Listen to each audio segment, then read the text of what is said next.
بالکل بظاہر موجود ہے. نہیں تعصب متی صاحب تعصب نہ بھی ہو, جب ایک لٹیگیشن ایک قانونی جنگ آپ کی ایک ملک کے سب سے بڑے فورم عدالتی فورم سپریم کورٹ میں چلی ہے, چل چکی ہے یا ابھی پینڈنگ ہے, دونوں صورتوں میں, تو پھر آپ کا یہ تعصب آپ کہیں یا نہ کہیں یہ آپ کو الگ ہونا ہی ہونا ہے.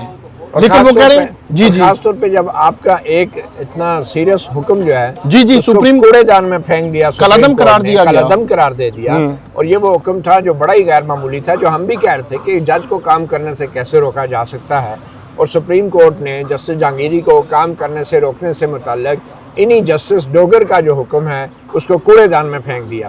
لیکن پھر بھی کوئی شرمندگی نہیں, کوئی احساس ندامت نہیں, مگر یہ سینسٹیوٹی بڑی ہے, اور اس سینسٹیوٹی کی بنیاد پہ 2 ججوں کو بٹھانا ضروری تھا. ان 2 ججوں میں سے ایک جسٹس ڈوگر کا ہونا بڑا ضروری تھا. اس میں ہم بینچز کا بھی کر لیتے ہیں.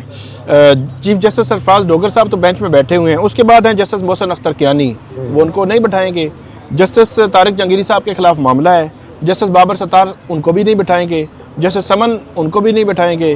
اب اس کے بعد آتے ہیں جسٹس ارباب, ان کو بٹھا لیتے, جسٹس ارباب کی سربراہی میں بینچ بنا لیتے اور اس میں جسٹس اعظم خان شامل ہو جاتے. لیکن اس معاملے میں کسی پہ اعتبار نہیں کیا. جسٹس انعام مناس وہ بھی کچے جج ہیں فی الحال, اعظم خان صاحب بھی کچے جج ہیں, تو سمرو صاحب جو ہے وہ جو ٹرانسفر ہو کے آئے تھے وہ بٹھا سکتے ہیں. نہیں وہ مسرت کا وہ جو ریکیوز کر چکے ہیں, اور ایک اور کیس میں انہوں نے کلیئر کر دیا جو بھی معاملہ ہے 209 میں دیکھنا ہوتا ہے جو سپریم جوڈیشل کونسل نے.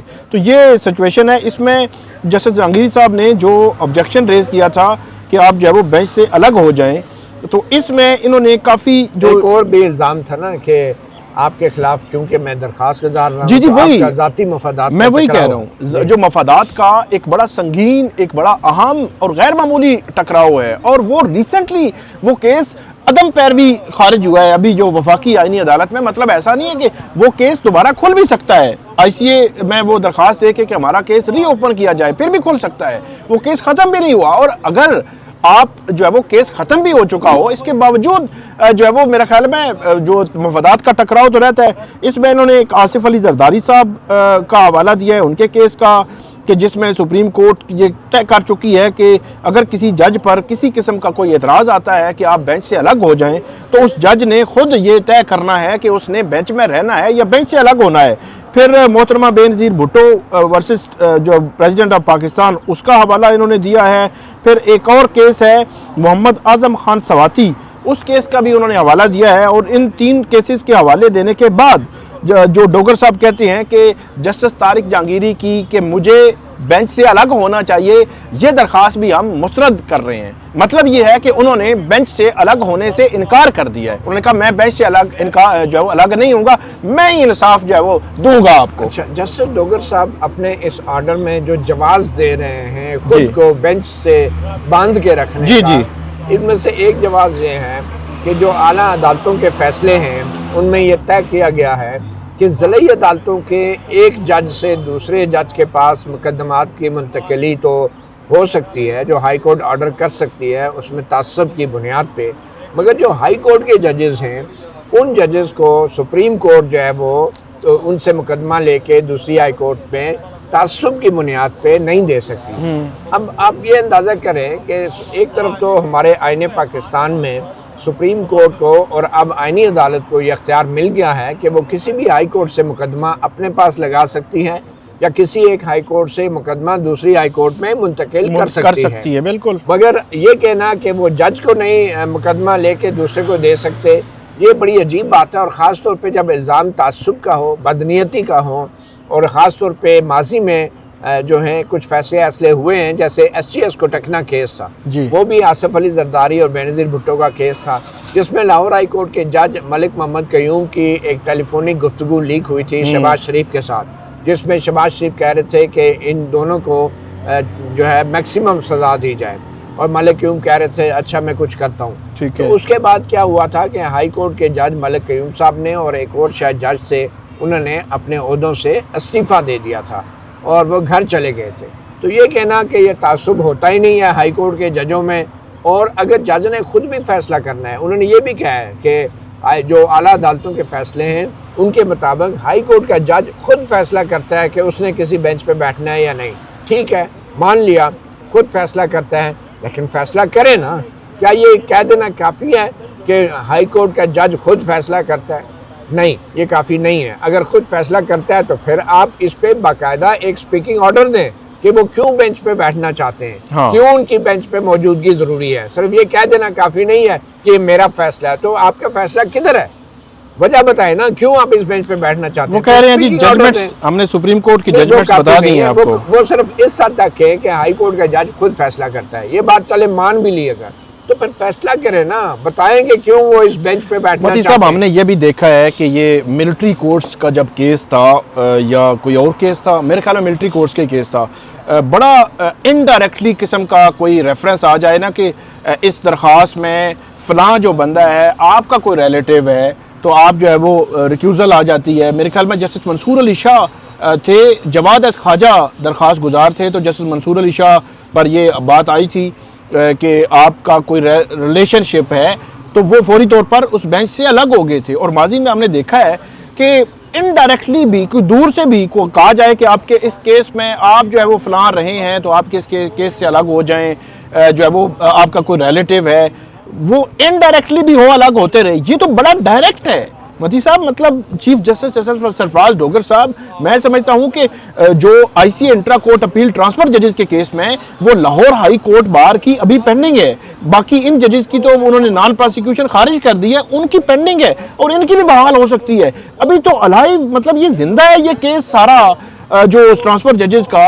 تو اس کے باوجود ان کا اصرار کرنا کہ نہیں میں بینچ میں بیٹھوں گا اور میں ہی کیس سنوں گا، یہ حیران کن ہے. اور ایسا مفادات کا ٹکراؤ اس کے باوجود میرے خیال میں یہ پہلے اتنے سوالات ہیں justice Tariq Jahangiri degree case میں، اتنے سیریس سوالات ہیں کہ اس کو جو ہے وہ فیئرنیس اور شفاف طریقے سے ڈے ون سے جو ہے وہ نہیں چلایا گیا. اور اب اگر ایک جج کو ہٹانے کے لیے اس طرح کی اگر آپ پروسیڈنگ کریں گے اور بینچ پر اعتراض کے باوجود کوئی نہیں ہوگا تو پھر تو میرے خیال میں نظام تو پہلے ہی درم برہم ہو چکا ہے. ثاقب بات یہ ہے کہ جج کی جو سوچ ہے اس کی اڑان کا آپ لیول دیکھیں کہ جج صاحب یہ سوچ رہے ہیں کہ چونکہ وہ جو ججز کی سینیارٹی اور تبادلے کے معاملے پہ جو انٹرا کورٹ اپیل تھی وہ آئینی عدالت میں کیونکہ وہ ختم ہو چکی ہے، وہ خارج ہو چکی ہے عدم پیروی کی بنیاد پہ، تو اس لیے اب کوئی تعصب تو رہا ہی نہیں. اب تو میرے دل کے اندر غصہ ہے ہی نہیں، میرے اندر جو نفرت ہے جسٹس جہانگیری کے لیے وہ تو ختم ہو گئی ہے کیونکہ درخواست جو ہے خارج ہو گئی ہے. اب یہ بڑی عجیب سوچ ہے اور عجیب ذہنیت ہے کہ کیونکہ کیس ختم ہو گیا میرے خلاف تو میرے خلاف کیس کرنے والے کے خلاف جو ہے میرے اندر نفرت بھی ختم ہو گئی ہے، وہ تعصب بھی ختم ہو گیا ہے. اب یہ بڑی ایک عجیب بات ہے. دوسری بات یہ ہے کہ بینچ سے الگ ہونے کی بھی وجہ آپ نے بتایا، جسٹس منصور علی شاہ نے بتائی کہ وہ کیوں الگ ہو رہے ہیں، اور دوسری بینچ سے الگ نہ ہونے کی بھی وجہ جو ہے جج بتاتا ہے. اس میں جسٹس جواد خواجہ کا کیس آپ کو یاد ہوگا، آپ نے ذکر کیا، جس میں میر ابراہیم جو تھے یا میر شکیل الرحمان کے حوالے سے ایک معاملہ ان کے سامنے آیا تو کہا گیا کہ شاید آپ کی رشتہ داری ہے ان سے.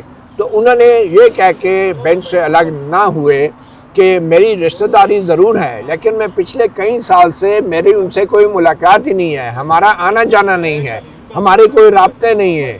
تو یہ وجوہات بتائی گئی بینچ سے الگ نہ ہونے کی. تو میرا یہ خیال ہے کہ جسٹس ڈوگر کو بھی تھوڑی سی اپنی جورسپروڈینشل جو سوچ ہے اس کو اوپر لانا ہوگا اور یہ وضاحت کرنی ہوگی کہ وہ کیوں بینچ سے الگ نہیں ہونا چاہ رہے ہیں اس معاملے پہ، اور کیوں وہ یہ سمجھتے ہیں کہ چونکہ آئی سی اے عدم پیروی پہ خارج ہو گئی ہے تو اب ان کے اندر کا غصہ بھی ٹھنڈا ہو گیا. نہیں، جب یہ بینچ چیف جسٹس سرفراز ڈوگر صاحب کا بنا ہوا تھا ہم دیکھ رہے تھے کہ پہلے بینچ بنا اعظم خان صاحب سرفراز ڈوگر صاحب کا، جنہوں نے آبجیکشن ختم کیے بغیر ایک غیر آئینی غیر قانونی آرڈر کہ اپنے بردر جج کو کام سے روک دیا. وہ اس وقت روکا جس وقت وہ آئی سی اے آئینی عدالت میں پینڈنگ تھی آئینی بینچ کے سامنے. پھر جب جسٹس خادم حسین سمرو ان کے پاس ساتھ آ کر بیٹھے اس وقت بھی وہ پینڈنگ تھی. تو اب جا کر 24 نومبر کو وہ نان پروسیکیوشن وہ خارج ہوئی ہے جو بحال بھی ہو سکتی ہے، تو اب یہ اس کا حوالہ دے رہے ہیں وہ تو جی خارج ہو چکی ہے، وہ تو معاملہ ہی ختم ہو چکا ہے. تو یہ حیران کن ہے اس قسم کی جو پریسیڈنٹس ہیں جو بنائی جا رہی ہیں، جس طرح کا ٹائم دیا جا رہا ہے. ٹائم پہ بھی ہم بات کریں گے کہ ہمیشہ سے ایک سفیشینٹ ٹائم جب دیا جاتا ہے 14 دن 21 دن جو ہے وہ ٹائم دیا جاتا ہے کہ آپ کر لیں.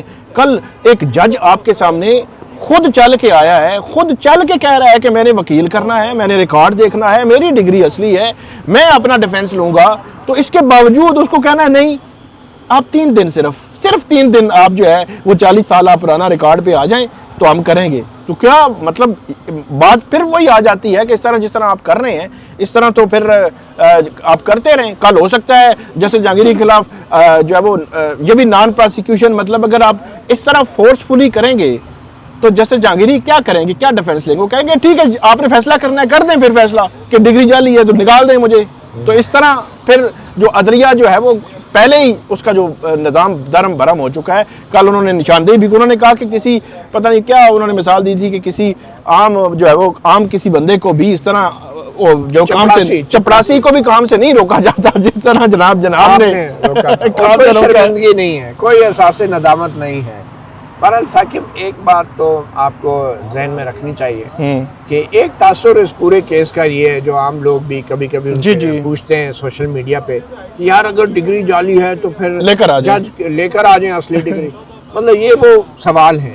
بات یہ ہے کہ یہ جو عدالتیں ہوتی ہیں نا، یہ جو آئین ہوتا ہے، جو قانون ہوتا ہے، وہ اس لیے نہیں ہوتا کہ ان کو پڑھ کے آپ سزا سنا دیں، کسی کو پھانسی دے دیں. نہیں، یہ آئین قانون عدالتیں اس لیے ہوتی ہیں کہ جو الزام لگتا ہے اس الزام کو ثابت کرنے کے لیے گواہیاں ہوتی ہیں، شواہد پیش کیے جاتے ہیں، دستاویزی ریکارڈ پیش کیا جاتا ہے، بیان ہوتے ہیں، جرح ہوتی ہے، دلائل ہوتے ہیں. اس کے بعد جج جو فیصلہ لکھتے ہیں وہ ان تمام ثبوتوں اور شواہد کو دوبارہ سے بیان کر کے وہ لکھ کے بھی یہ ثابت کرتے ہیں کہ اس کی روشنی میں یہ جرم اس طرح ثابت ہوتا ہے اور اس کی یہ سزا ہے. تو یہ سارے عمل کے لیے صرف فیکٹس کافی نہیں ہیں، ان فیکٹس کو ثابت کرنا بھی ضروری ہے. اگر فیکٹس کافی ہوں اور اگر صرف ڈگری پیش کر دینے سے مسئلہ حل ہوتے ہوں، پھر ان عدالتوں کو بند کر دینا چاہیے. پھر جسٹس ڈوگر اور جسٹس اعظم خان جیسے ججوں کی ضرورت نہیں ہے. پھر صرف ایجنسیوں سے جو ہے وہ ٹیلی فون ریکارڈنگ منگوا کے سن کے اگلے کو پھانسی چڑھا دیں کیونکہ جی فیکٹ آ گئے ہیں. تو پھر عدالتوں کی کیا ضرورت ہے؟ پھر پولیس کی کیا ضرورت ہے؟ پھر یہ لاکھوں روپے تنخواہ لینے والے 30 لاکھ روپے ججوں کی کیا ضرورت ہے؟ پھر ایڈوکیٹ جنرل، اٹارنی جنرل صاحب جو ہیں وہ ترقیاتی کاموں کے فیتے کاٹ رہے ہیں. ٹھیک ہے، آئینی عدالت ادھر بنی ہوئی ہے. ان کی کیا ضرورت ہے اگر صرف فیکٹس کی بیس پہ فیصلے ہونے؟ پھر تو آپ پوچھ لیا کریں ایجنسیوں سے، ہاں جی فلاں بندہ کیسا ہے، اوکے کیا برا ہے، انہیں کہا پھانسی چڑھا دو بس، پھر ضرورت نہیں ہے باقی پروسیس کی. تو جسٹس جہانگیری صرف یہ کہہ رہے ہیں کہ آپ نے جو بھی کرنا ہے آئین اور قانون کے مطابق کریں. ایک جوڈیشل فورم ہے 209 کے تحت جوڈیشل کاؤنسل ہے. پھر اس کے بعد آپ ٹائم دیں مجھے، آپ اتنا ریکارڈ پیش کر رہے ہیں یونیورسٹی کا تو مجھے ٹائم دیں، اس کا میں جائزہ لے کے اپنا ڈیفنس تیار کروں.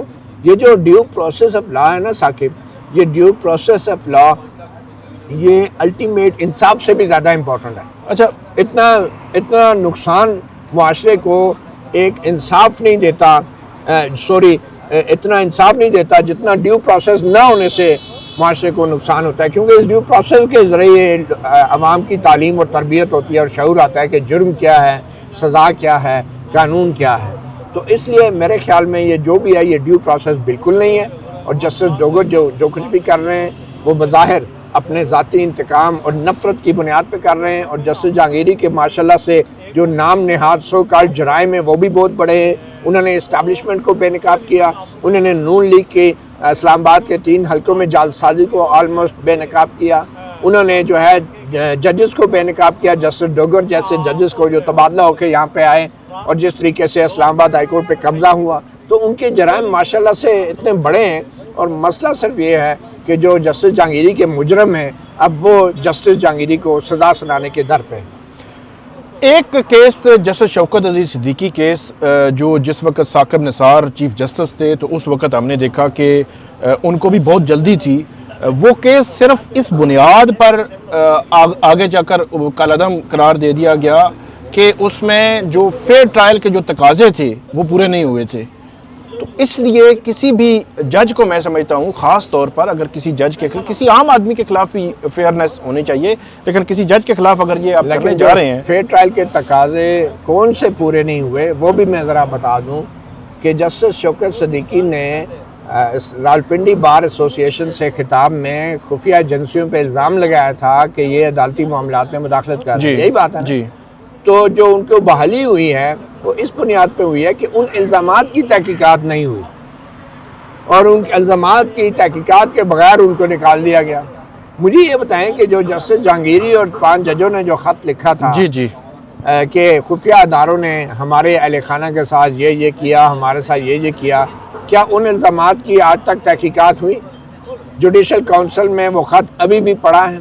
چیف جسٹس یحییٰ آفریدی اپنے پولو کے گھوڑے سے نیچے ہی نہیں اتر رہے کہ جوڈیشل کونسل میں اس خط کی بنیاد پہ کارروائی کو آگے بڑھائیں۔ وہ جو ایک لارجر بینچ بنا سپریم کورٹ میں، فل کورٹ تھی شاید، وہ بھی ابھی تک کیس دوبارہ نہیں لگا۔ تو جو جسٹس جہانگیری جو درخواستیں ہیں، جو خطوط ہیں، ان پہ تو کوئی فیصلہ نہیں ہوا، الٹا ان کے خلاف ڈگری کا کیس بنا دیا گیا، اور چیف جسٹس یحییٰ آفریدی جو ہے اپنا چیف جسٹس کا ٹائٹل لے کے وہ دندناتے پھر رہے ہیں، اور جو ججز جنہوں نے شکایت کی ہے ان کو کوئی تحفظ نہیں ہے۔ تصویریں جا کے گوادر اور سکھر میں جا کے بناتے رہے ہیں ضلعی عدلیہ کے سامنے شوشہ کرنے کے لیے۔ یہ ساری جو ہے نا، یہ گمکری ہے، یہ شعبدہ بازی ہے، اور جو اصل ہائی کورٹ کے ججز اپنی ناک کے نیچے جن کے ساتھ جو کچھ ہوا ان کا کیس ہی نہیں لگا رہے، نہ جوڈیشل کونسل میں نہ سپریم کورٹ میں۔